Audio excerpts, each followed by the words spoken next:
ताज मोहम्मद, इसे हमेशा खुश रखना, कभी दुख नहीं देना इसे। और मेरी सारी दुआएं सिर्फ मेरे अदा के लिए। अरे भाई, मुझे बहुत भूख लग रही है, अब अपने हाथ का पका मजेदार खाना खिला दो।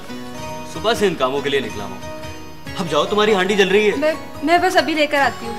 और ताज मोहम्मद, तुम लस्सी लेकर आओ, हम तीनों आज लस्सी पिएंगे। ठीक है अदा, मैं अभी लेके आता हूँ।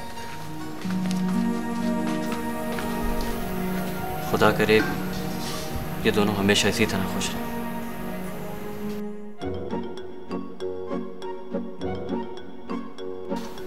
हाँ, तो ये रफत कुरैशी भी आया था? जी हाँ सर, नताशा सलीम और साथ में वो रिपोर्टर आलिया भी थी उनके साथ। क्या पूरी टीम के साथ आया था? आप इतने हैरान क्यों हो रहे हैं? नहीं, मैं ये समझ रहा था कि वो सिर्फ फोन कर लेगा, लेकिन मालूम नहीं था मुझे कि वो पूरी टीम के साथ आ जाएगा। सर, रिफत कुरैशी साहब से अब्बू की बहुत अच्छी बातचीत है। इनफैक्ट उन्होंने तो कई बार अब्बू को अपने अखबार में लिखने के लिए भी कहा है। अच्छा, ये रफत कुरैशी बहुत तेज आदमी है, समझे?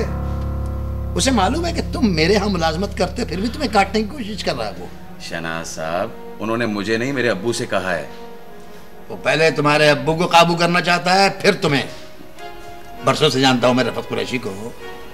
एनीवे, अच्छा वो ये बताओ, साहब की वो नौशेर अली से तुम्हारी कोई बातचीत हुई? जी सर, उन्होंने बड़ी हमदर्दी से मेरी बात को सुना और मुझे यकीन दिलाया कि इस हरकत के पीछे उनके महकमे का हाथ नहीं है।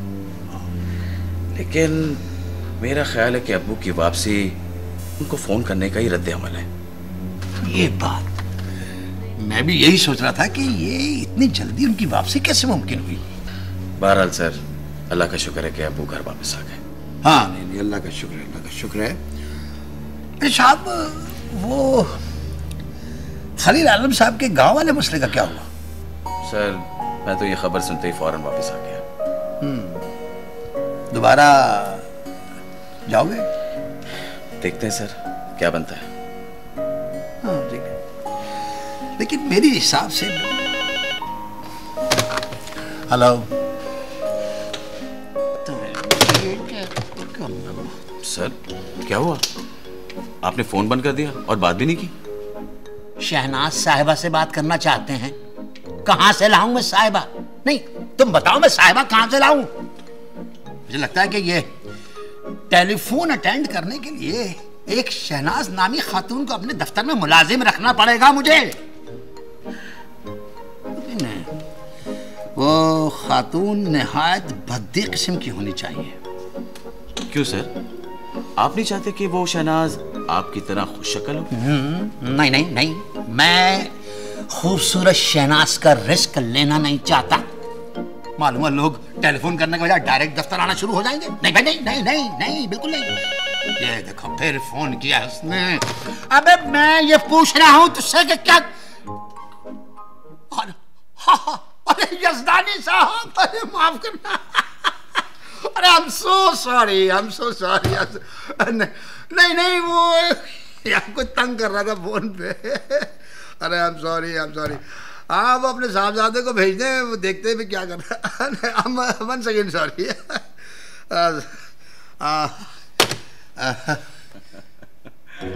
अच्छा, सारी बातों के मजे ले रहे हो हैं? सर वो, अरे साहब जाओ, मैं अपने कमरे में काम करो। अच्छा, सारा काम जाता हूं।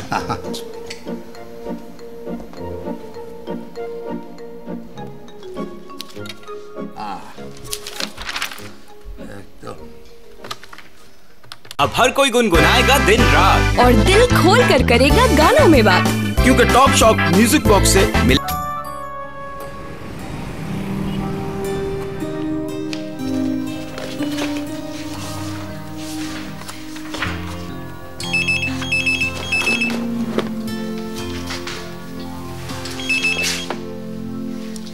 हेलो, अस्सलाम वालेकुम। जी जी हैं। जी मैं भी करवा दी। मैम आपकी कॉल।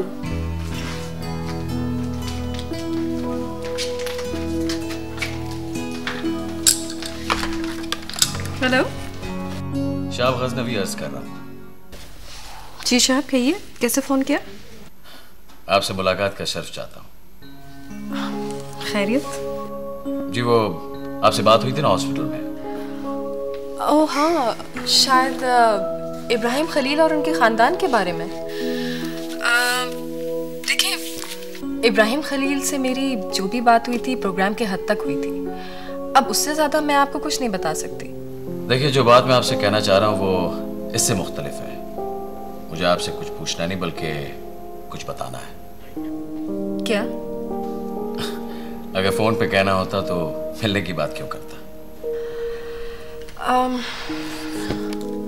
अच्छा, आप ऐसा करें, मेरे ऑफिस आ जाए। एक मिनट, मंडे ठीक रहेगा? अच्छा ठीक है, आप मुझे फ़ोन कर लीजिएगा पहले।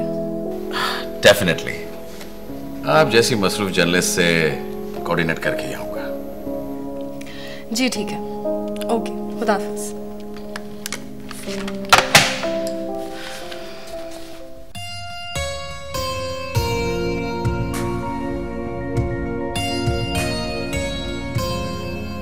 उनसे कहो कि अभी कुछ दिन इंतजार करें। अरे बाबा, उनसे कहो ना, अभी जरूरत नहीं है। तुम एक काम करो, तुम अपने कॉटन के सैंपल्स तैयार करो, ठीक है? और मुझे दिखाए बगैर खबरदार के भिजवाएं, फिर तुम बोलोगे कि जी गलती हो गई, सॉरी। हाँ ठीक है, सुबह मुझे अपडेट कर देना। हाँ ओके।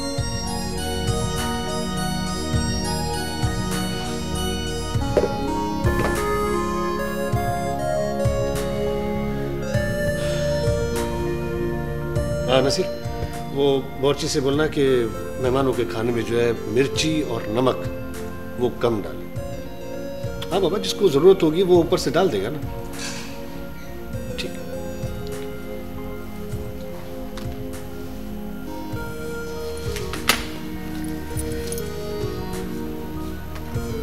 आप सो रहे हैं? हाँ, थक गया हूँ, सुबह सवेरे उठना है।